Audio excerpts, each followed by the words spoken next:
when clients come to me and they say, I feel bad, but like, I really want this fancy car, or I really want to go get my hair done. I'm totally on board with that. You're making those choices, and now we have to figure out how to retrofit your business to fit that.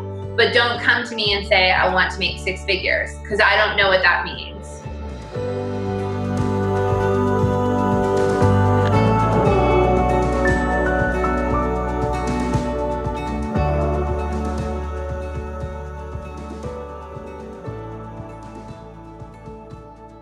Katy Widrick is someone who I have followed for a while, and she is the owner of Makeover Media and also katywidrick.com. She manages a consulting company for bloggers, businesses, and online influencers who are looking to scale up without stressing out. She is an Emmy-nominated television and documentary producer, a personal trainer, and a group fitness instructor, and a mother of 2. So how does Katy keep it all together? How does she keep her fitness up? How does she mother well? How does she run her business? And what is like the one question that she asks all of her clients who come to her wanting to say, I want to upscale my business, but I don't want to downscale my life. This is a must listen for anyone who is time poor, time strapped, or just looking around going, how am I going to get all done and not lose myself and my family in the process? I hope that you enjoy this episode.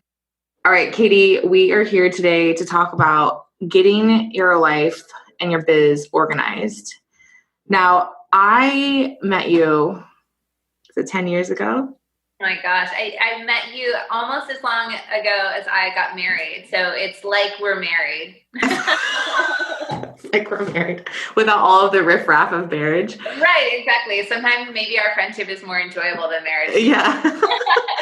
Especially with 2 kids. So talk about the last 10 years, just talk about your journey. Cause there's like definitely a common thread, but then it's also morphed as well.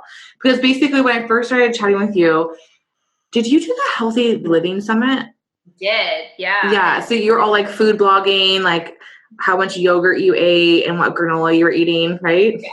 All of that. I've been through everything every cliche, every stereotype you could think of about blogging. I have probably been a part of it. Yeah, so I'll give you kind of the highlight reel. My background is in broadcast journalism. It's what I was right. for.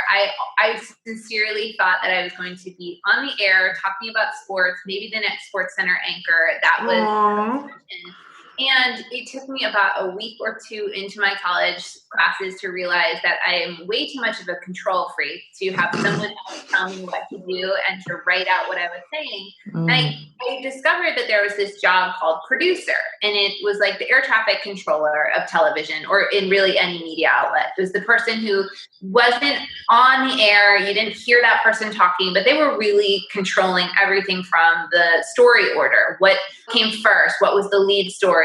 To the graphic design, to actually, in a lot of cases, writing the words that the anchors and reporters would say.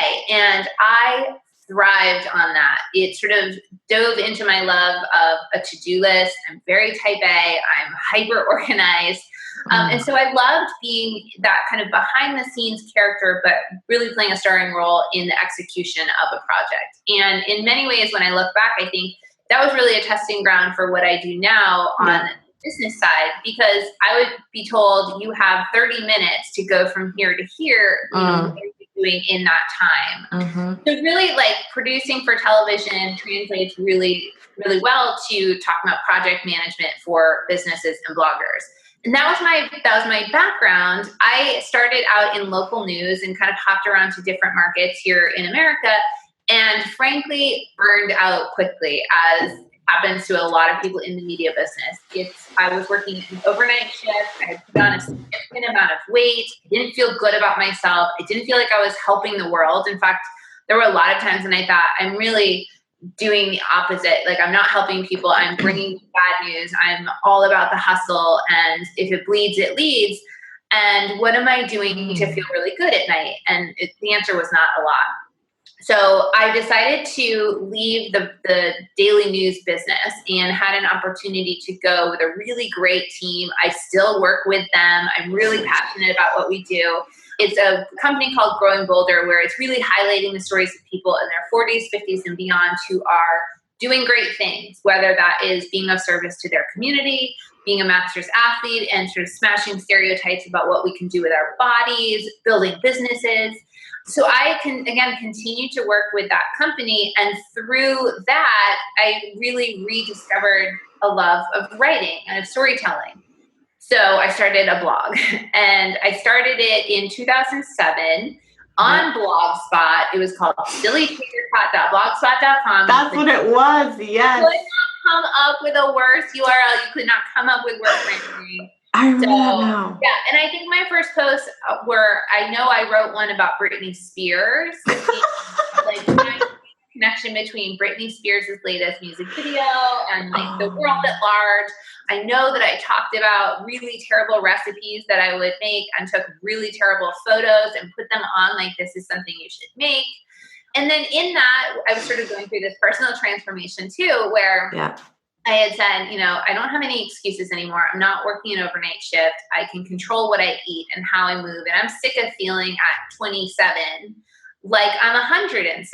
So that pretty quickly, my blog became more of, you know, kind of what you're talking about, lifestyle journey. I would talk about how hard it was for me to run, but how much I wanted to get better at it. And I would track my training runs. I would talk about healthy foods that I discovered that I really liked. I would talk about life hacks, you know, how to sort of game the system and get healthy without always feeling like you're dieting or like you're having to be restrictive. That blog eventually went through a whole number of iterations. It became katywidrick.com, and that led me to meeting other bloggers like you, particularly in the healthy living space. I would go to and then would speak at conferences all across America. I still do that. I really love talking about not only healthy living and fitness, but really what my business is now is helping people who are healthy living influencers kind of grow their business, whether it's a blog, website, e-commerce, email marketing. That's my jam in 2018. And that's really what I am doing today. What I love about you is that something that I admire about you and something that you're one of the people that I probably follow the most or find inspiration in my own recovery journey. Because exercise for me has been it's been a really awful tool. Like it's been a deprivation tool. And so one of the things that I'm like, okay, I always follow you. And I'm like, okay, it's slow. Like I watch you and I'm like, you have such an awareness. I wouldn't say that you've nailed the balance, because I don't think you ever nail balance as a parent, as an entrepreneur, married, like ever. I think it's a euphemism. It's like a unicorn. It's never balanced, but you have a commitment to your health in the process of also running your business, which then kind of leads me on to, so let's talk about if you've kind of had this whole journey. Now you're working with entrepreneurs in the health industry, kind of working on how to take their business to the next level, but also not lose sight of kind of the reason why they're there. You have Make Media Over. Is that correct? That's your website, kind of your business. And you do coaching. You also have an online 14 days to a more efficient life. Mm-hmm. So when you're working with your clients or you're creating kind of the hacks, what do you think are some of the major things that people can do to really kind of get their lives into balance so that they're more efficient in every aspect? Yeah. It's so funny that you were talking about getting your life together, because when I ride a Peloton bike, which is, like a kind of a spinning bike basically, but with live classes. And one of the instructors loves to say, get your life together. And I'm like, oh, that is perfect. This applies to everything. Get your life together. Yeah. So I think there's a philosophical journey that you have to go through. And then totally. What I really kind of gravitate to is the logistics. You decide if you want to make a change. Now let's talk about the tactics. And that again is where I really get excited and passionate. And my poor friends have to hear me talk about systems. But again, I think that the one does not work without the other. So number one, on the philosophical side, I think you have to really dig deep and say, what is the life I want to lead? Love it. Really, really important. When I do this, I do a quarterly business plan. I just do it like on a scratch piece of paper. But the most important part of that is to say, what are my priorities? For me, in the life stage where I am now, I have 2 young children. I'm married. I live near the beach. I like to work out. The life stage that I'm in, I'm not looking to work 40 or 50 hours a week. And my main goals are not revenue driven. Yes. I need to have my business sustain me and fit those lifestyle goals. But I had to start with, again, what's the perfect life? Now, I will tell you, not every day is my perfect day, but if on it fits, kind of that structure I've set for myself, I feel really good. Can I just stop you for 1 second? Sorry. I love that you said my goal is not revenue driven. It's not. Because there are so many entrepreneurs, and I have a network marketing background, which is needed, but it's like everyone is like the more money. And so like everyone hyper focuses on, the next suitcase, the next this, how many followers can be on your podcast. Totally. And my husband's like, is your podcast making money? And I was like, no. It's like, why are you doing it? And I was like, it's because it's my passion project. But anyways, I love that. It's like, so what is the point of this exercise? Like, is it for your creative freedom? Is it so that you can like have a break 2 times a week so that you can get away from your kids? Like, is it to make money? I just love that you're giving people permission in this industry to say it's not just about money. Okay. Yeah. Sorry. I just want to say that. And one of the recurring themes, and I'll come back to more of like that structural, that sort of plan that we were talking about. One of the things that my clients get sick of me asking, they'll ask me, should I do this? Should I do that? And I'll say, you got to answer 2 questions. Is it working or do you love it? Because love it. Well, I love Instagram. Like that's my jam. That's my favorite platform. I like me too. I don't care if it ever sends me a client. I don't care about page views. For me, that's not the point of that. Yes. There are other things that I do in my business that don't bring me that joy, but that work. I know that when I run Facebook ads, that converts to sales. I know that when I do an email marketing campaign, that converts to sales or it converts to this. So even though that doesn't bring me this like fire in my belly, I do it because it works. The other stuff I do for love. If it's not one of those 2 things, I immediately cut it out. And can you say those 2 questions one more time again? Absolutely. Is it working? Do you love it? Or any variation on it. It always starts with, is it working? And then, is it fun? Do you love it? Does it get you fired up to start your day? That second question, you can reframe however you need it. Love it. Is it working? Meaning, again, is it driving something that's important to you? That might be revenue. That might be page views. That might be downloads. That might be podcast subscribers. If it's not doing that and you don't love it, then I don't care how many Facebook fans you have. If you hate Facebook and it's not driving you traffic, stop posting. If you hate email marketing, you have no subscribers, it does nothing for you, then I don't care how many gurus tell you that you have to have a list. It doesn't fit those 2 things. Like full stop. And I don't let my clients talk back to me on that one. And I remind them too, like, just because you're saying I'm not going to do this for 30 days doesn't mean you're saying I'm not doing this forever. Most of my clients will answer, if they answer it honestly, if they say, I'm going to take a break from Facebook for 30 days, they usually come back and either say, you were right, I didn't lose any traffic and I feel great. Or they'll have an awakening to say, I guess I liked it more than I thought because I missed being on that platform. And then it's back to, do you love it? Yes. So that's, again, a question that comes up on almost every client call, almost every coaching program I do, we have to go through that lesson. And then again, going back to, and I'll use my life as an example. I know, for example, my kids, until recently, they're in a summer camp right now, but until recently, they were home at 3:00 every day, and I did not want to be working. So my workday ended at 3:00. That meant that I had less time to work, but that was a non-starter for me. So my ideal lifestyle was I would work from about 9 to 2:30, go get my kids, and do other stuff in the afternoon. Well, if I do 9 to 2:30 and then multiply that by the 5 days that I want to work, because I don't want to work on weekends, I just figured out these are how many hours I have. Love and it. Then you reverse engineer it, right? So what do I have that I can market or sell, or how can I make money on this? And then there are only 2 ways to kind of change that. You can charge more and still work the set amount of hours, or you can add on hours, right? So when I talk again with people about reverse engineering their life, all those goals, again, other goals for me is I like the neighborhood that we live in. I love, we live near the beach in St. Petersburg, Florida. I love my downtown property. It is an expensive part of town that we live in, but this is the lifestyle I want. So I'm working so that I can live in this neighborhood. I'm not working to live in a big house. Does that make sense? Totally. Completely. And like for me, I don't care about the car I drive. I don't spend a lot on other stuff.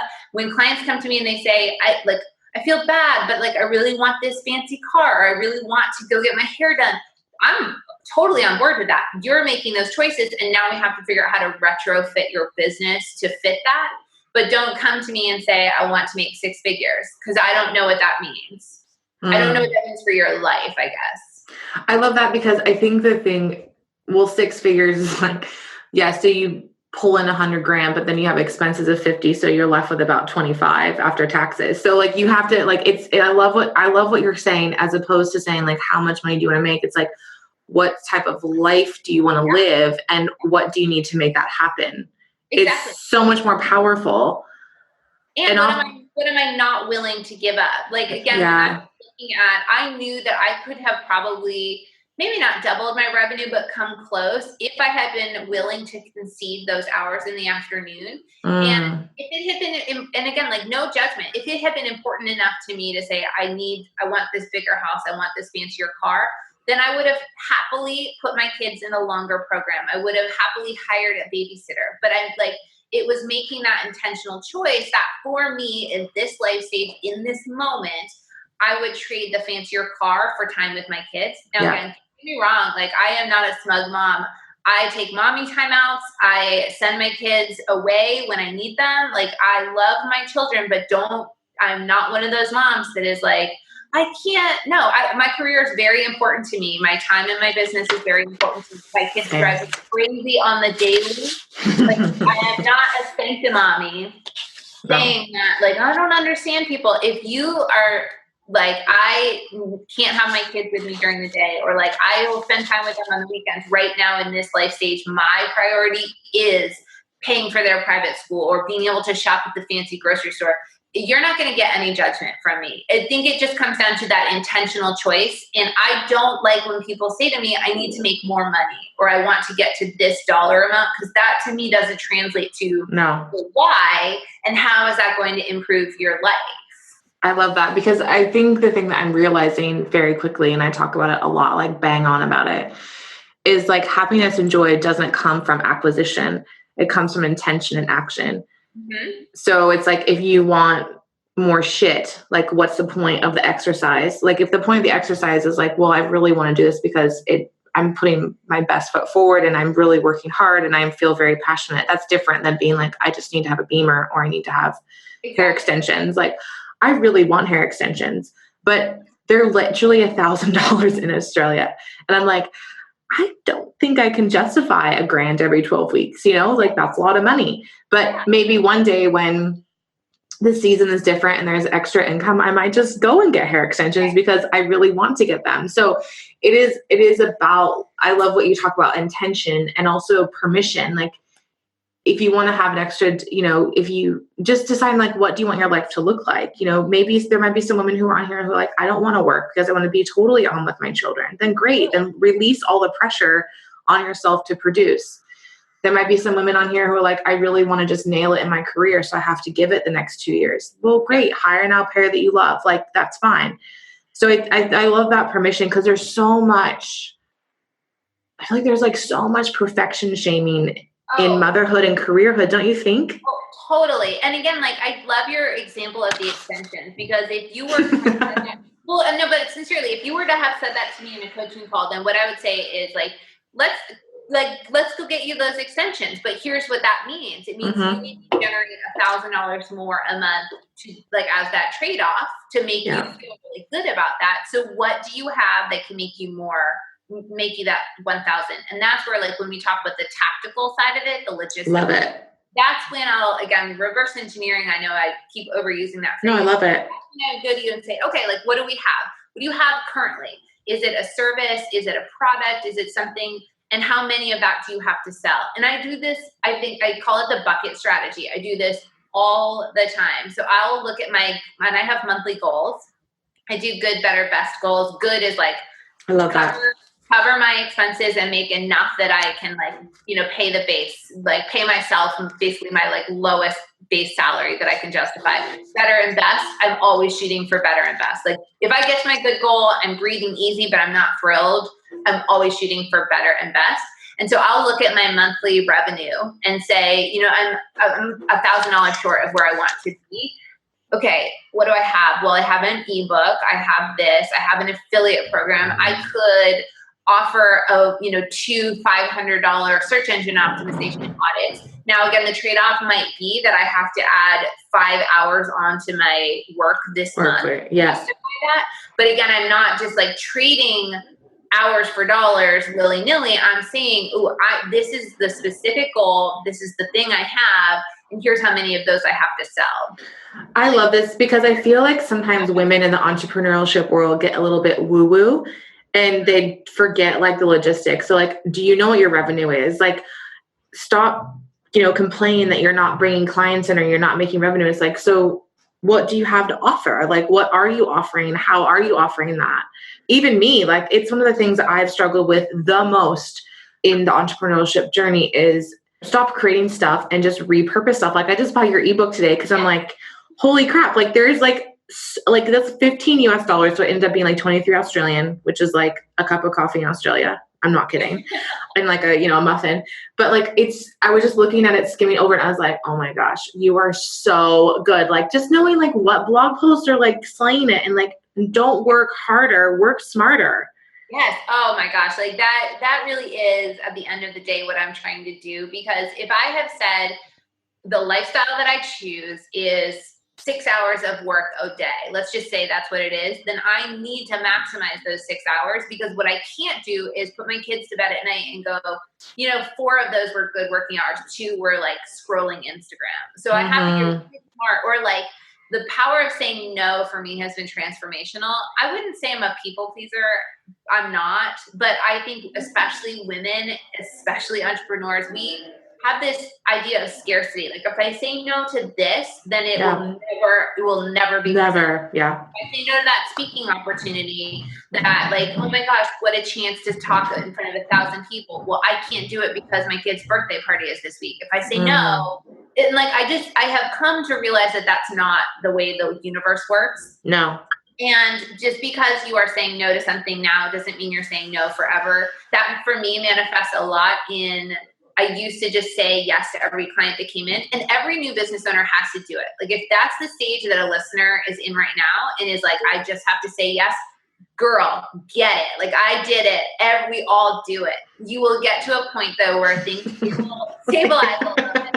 And you're like, okay, like, I've proven that my business works. I've proven that my market is there. And so now, like, for me, I've gotten much better about saying, yeah, I can work with you, but my next opening is in September. Yes. So let's book that. That gives me also predictability. Like, I know I'm like literally looking off camera to my calendar, and I know that I have web projects that are booked through 2018. So like, if someone comes to me today, again, my choice would be to look at my revenue report and go, I'm a little short. Let me pack that person in and trade, understanding that I'm going to have to devote 10 extra hours to that project. I'm choosing to do that. Or I can get them on the next open spot and start booking out. So it just, again, it's about intentional choices. It's about the power of saying no, or no, not right now.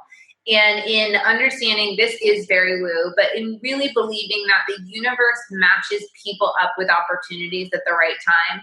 And too many times I have said yes to something, and then the right thing has come around. Like, sometimes, but now you're slammed. Or you're like, oh, I just told this person I'd speak at this, and now I can't go on this all expenses paid amazing trip, to speak here. So I think you really just have to, in your gut, believe that things will come back around and opportunities will represent themselves. I love that. And I think what it does is it makes us as women be way more in touch with what we really want. Like, I totally agree. Like, when you pick up coaching clients or you say yes to something, you're like, like, this is just so laborious. Like, and it's actually interesting. Like, I remember when I raised my prices from like $85 an hour to like $120 an hour, and people were like, oh, you're going to ace yourself out. And then I was like, you know what? I'm raising my prices to like $200 an hour. Yeah.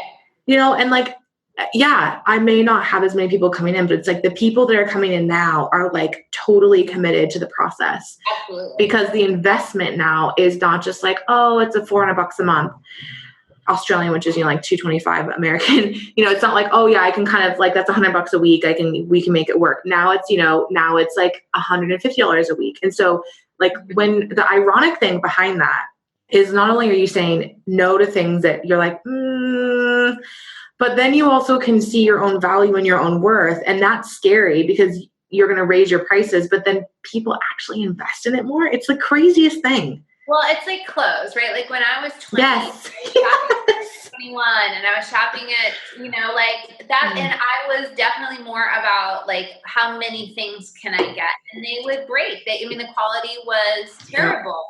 And now I am like, I would rather pay $150 for a pair of jeans that is going to make me feel awesome. Number one, that is going to last. Like, and I do think that there is that, like, you take care of things more when you have invested in them, when you've said, and I respect the heck out of my clients for investing in me. I feel like that lights a fire under me too, especially in coaching, to say like, if you've paid me X dollars, you need to, at the end of our hour or at the end of our project together, you need to have gotten X plus $1 back. Like, I love that. That's in direct revenue. Great. Like if someone asks me to coach them through creating and selling a product, let's say they've paid me $200. Then again, at the end of the call, they need to be equipped to go out and sell $201 like instantly or pretty close. That lights a fire under me to make sure that I'm giving them value in exchange for what they have, invested in me. But I also think that again, as female entrepreneurs, it can be really scary to say I am worth this, but this is going to sound very like soapboxy, but like I sincerely hope and believe that I'm changing people's lives. And in what I do, a lot of the coaching I do is much more on the business side, and it does get into systems. Like I will spend an hour talking about how to set up an e-commerce shop, or how to fix an email marketing. These are not the woo, like, you got it, girl, you're a badass at making money conversations. They're like, here's how to use this widget. Yeah. But I have to remind myself sometimes that like I taught it to them in a way that made them feel more empowered, that made them feel more invested in their own business. And I taught them something they didn't know how to do. And there's tremendous value in that. And so when I get nervous about my prices or like, who do I think I am? Or like, I'm sure every entrepreneur goes through this. I often think I'm the shoemaker's daughter without shoes, because I talk at length about something like email marketing or how to build a sales page. And then I realize like my own email marketing, my own sales page is not what it could be because I've spent so much time on other people's.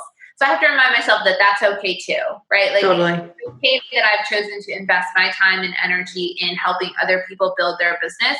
Sometimes that's at the expense of some of my own, but like when we go back to, is it working? Is it fun? My deep-seated passion, like lighting a fire in my belly, is to help other people feel less scared of tech, feel less scared of business, feel less scared of systems. And so I'm okay with it sometimes coming at the expense of my own systems. That's awesome. And I wanted to just kind of segue over into your own personal health and your journey with that. So I would say that when we first met 10 years ago, there was like, weight loss and kind of like a hyper focus on that, maybe a little bit, teensy bit. And now you just... For sure there was. Yeah. Disordered, all of it was like this weird, like blogging world where everybody was like pretending to be healthy, but I think everyone had like intense dysmorphia.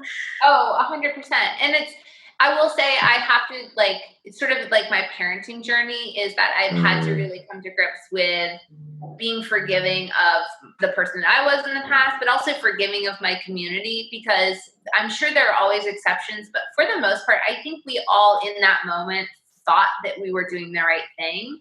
So you're absolutely right. Like there's a lot that I look back and I think that was really dangerous. And we were all supporting, not dangerous in like, just like it was bad behavior. And when one person does it and then the community follows. Yeah. So for me, like, again, I mentioned that I had put on I was never like a super skinny kid. But you weren't like obese. You were just, you were just working a lot and eating crap. Oh, and I went to college and like drank a lot. Yeah. Yeah. I definitely put on probably the freshman 15 plus. And then, like I said, came out of college and immediately went to working overnight shift for 3 years.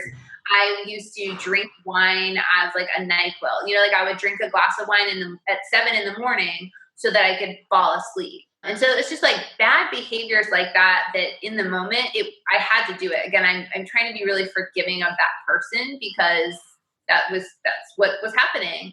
I came out of that more than anything, just feeling like this is not the body that I want. And I would say it had less to do with the size of clothes I was wearing or how I looked or what the scale said. I just knew, I was like, I feel like I have no energy. I am always tired. I feel like when I try to run a quarter mile, I am about to keel over. Like, that's not the person that I want to be. And that's not the energy level that I want to have. And at the time, I think like so many people, I was in my early to mid 20s, I went through Weight Watchers, lost a ton of weight, which is always validating in the moment, but like learned a lot of disordered, I don't think I ever had an eating disorder, but I would say disordered eating habits followed me around for a long time.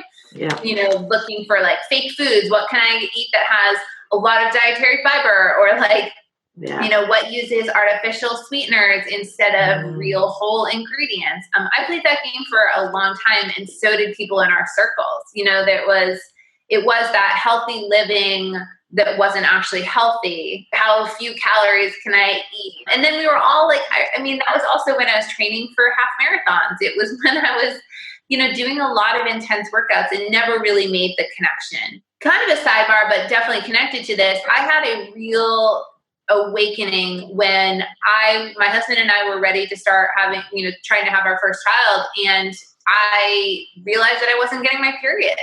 And like so many women who were my age, who go through this female athlete triad of symptoms, I was over-exercising and under-eating, and it meant that my entire reproductive cycle was screwed up for a long time, to the point where to conceive and have 2 healthy pregnancies, which thankfully I did, I had to work with a reproductive endocrinologist. I had to literally take hormone supplements through the conception and pregnancy of both my children. And that is a direct callback to the choices that I made. I didn't know that. Have you talked about that? It's definitely something I'm open about, because again, like if I had known better, I would have done better. It's called secondary amenorrhea is what I went through. It's when you basically had a period, had a normal reproductive cycle, had a normal period, and then it just stops. And so amenorrhea is if you just never get it at all. Secondary is when you've had it and it goes away. And because then like, after you've had kids, I feel like you're very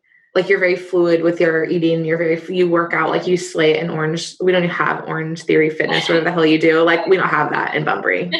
We have CrossFit, which I did. And I was like, I can't do this. This is brutal. But how do you think having children has changed your perception of yourself as a woman?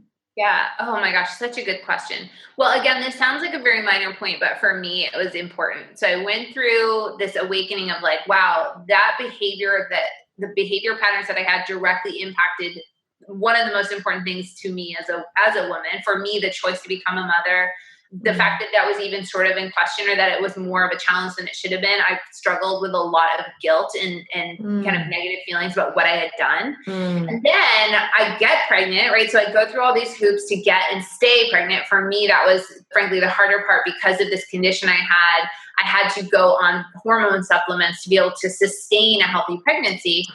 Well, I was so sick that I did not have the luxury of saying no mayonnaise on that, please. Right? I was like, you're just like, slap it on. It was like hard-boiled eggs, mayonnaise, Doritos. Like, these are things that I would not eat for years and years. The flip got flipped, because when it was the only thing I could keep down, when it was the only thing I could tolerate, I did not have the luxury of saying no to that stuff. I just ate what I had to. And 41 weeks later, that's enough time that your mind can change. And so then I was like, wow, I feel really good. This food doesn't make me sick. And so, like, again, it sounds so silly, but like, I ate mayonnaise again, and I like embraced junk food, not every day, but like when I wanted a cookie, I would eat a cookie. And that wasn't the case before. So the reason I share that in the context of your question about how did it make me feel as a woman, it sort of reset what I think my body is here for. For me, again, it was important in those moments to be able to sustain and grow children. And I didn't care what I looked like. I didn't care, other than the health of, was I putting on too much weight for the health of my child or the health of myself? Was I getting the activity that I needed for the health of my child, for the health of myself? That was important in direct context to that. But after that, it was just like, man, I was also just too busy, nursing a baby. I'm working full time. Like, who has time to dwell and obsess on calories and labels? You're just trying to get through your day. So I definitely went through a whole period of like understanding that the choices I made in my 20s had potentially set me up to have a much harder, challenge doing what I wanted for my whole life, which was to be a mom. And then both of my kids are girls, and that feels like a very weighty, very important responsibility to me as somebody who grew up with a great role model. My mom is amazing, but I think like so many of us that were children of the 80s, I was born in 1980. I mean, my mom, all of my friends' moms, they dieted, they did Weight Watchers, they ate SnackWells, they stepped on the scale. They did all of those obsessive things. I saw a lot of that. My mom is an amazing person. I don't think she thought or knew that she was feeding into this whole body image crisis that so many in our generation have. But I'm trying to be really cognizant of not passing that down. And so anyway, long story short, for me at this point, both food and activity are all about how do they make me feel and how do they fuel the life that I want to lead. I love that. I think that what the whole like kind of crescendo of what you're doing is you're saying, okay, this is a priority and so is this. These are the amount of hours I have in a day and I don't want to not sleep. So it's like, and I think that the pressure, like, I don't know, I just love how you looked at it. Like one of the things that's why I wanted to have you on, because I feel like you're so practical and so relatable. It's not like, okay, guys, this is 2 + 2 + 2, and then you have this amazing life. It's like, my life is sometimes crazy. My kids don't go to sleep, but these are my non-negotiables because this is how I want to feel, as opposed to like, these are my non-negotiables because that's how I think I should look like on Instagram. Oh, totally. And like, I loved what you just said about the crescendo, because part of that experience for me has been finding joy in fitness and joy in activity. I do not, I mean, there are always exceptions where I'm like, oh, I guess I better go do that workout. But those really are few and far between. For me, I know this sounds so cliche, and I didn't believe it before I like had that moment, but like, I feel so energized. I feel so good about myself. I feel like a better mom. I feel like a better business owner when I take 30 to 60 minutes a day to be active. And for me, like you said, for me, the things that I get up and I'm like, I can't wait to do this are strength training, are riding the bike, are going on long runs, are doing, that type of stuff. I know that that's not for everybody, but I do think that when you say like, and again, like, going back to systems, I literally schedule my workouts every day, and it's a non-negotiable. I block it out so clients can't book time with me. I arrange for a babysitter if I have to. I keep my life fluid enough that like if my kid is sick, I'm not going to turn to my 2-year-old and say, sorry, you're not feeling well, but like mommy has to go to Orange Theory, so you're going to school. That's ridiculous. But I do think that there's like, you have to make the decision to say, again, this is important to me because I know that taking 60 minutes now to ride my bike will mean that I am less edgy with my kids when they are throwing a tantrum later, or it means that I will have more focus when I'm talking to my husband about his day, because I will have had this like 1 hour of experience that makes me feel like a badass, powerful, energized, you can do it person. And even if it's a bad workout, I've never once regretted a workout. I always feel like, well, I did that and I made that time and cool, I accomplished it. I love it. And I love everything that you've talked about today of just like, all right, ladies, like, is it fun and is it working? Like, that's it. And if the answer is no, then we need to just let it go. Because if we're attaching ourselves to things that aren't fun and aren't working, like, what's the point of the exercise? And really, like, so much of my coaching too is like, so why the hell are you doing it? And so often it's like about a lot of other things we could talk about another time. But with that, Katy, where can we find you? What do you have on offer? How can people connect with you further? Yeah, and thank you so much for that opportunity. First of all, like I said, I am on Instagram all the time. I'm Instagram.com/kwidrick. If you want to see my crazy kids, if you want to see me talking about workouts, if you want to hear me talking about to-do lists and systems, Instagram is where I just kind of let it all out. So I'd love to connect with people, and make sure if you do come find me, let me know that you heard me on the podcast. I would love to chat. And then if anybody is looking to streamline their life, if they're working 3 hours a day and they need to maximize that 3, or if they're working 50 hours a week and they need to maximize those, the efficient life sequence that you talked about, that's really something that I wrote out of passion. It is sort of like a daily pep talk in your inbox. It's very specific about how to say no to things that don't serve you, but also here are ways to manage your projects. Here's how to conquer your to-do list. Here's how to get inbox zero. And sincerely, I think that you can do it. So if you go to makemediaover.com/efficient, it's totally free. There are no strings attached. You sign up and you start getting these daily pep talks by email for 2 weeks. And then hopefully you will feel like you've got your life under control. You've got your life together, as the Peloton instructor would say, and you feel really good about making some intentional choices about your lifestyle. And people can also coach with you as well privately. Yes, I love working with people, again, whatever stage of business you're in. If you're thinking about launching a blog or a business, or if you are making 6 figures and you are feeling like the business is running you instead of the other way around, I love connecting and trying to figure out what we can do to find that balance. And you can learn about all of that at makemediaover.com. So makemediaover.com, and then Katy, which is Katy, Widrick.com. Yeah. Awesome. Thank you so much, beautiful. I enjoyed every single second. Thank you. Thank you so much for the opportunity. You're welcome. Thank you for joining me today. If you'd like more information about myself, my journey, my public speaking engagements, or life coaching with me, please head to my website, mishpope.com. If you can kindly leave me a beautiful review on iTunes, I would be forever grateful. I can't wait to connect again in the next episode.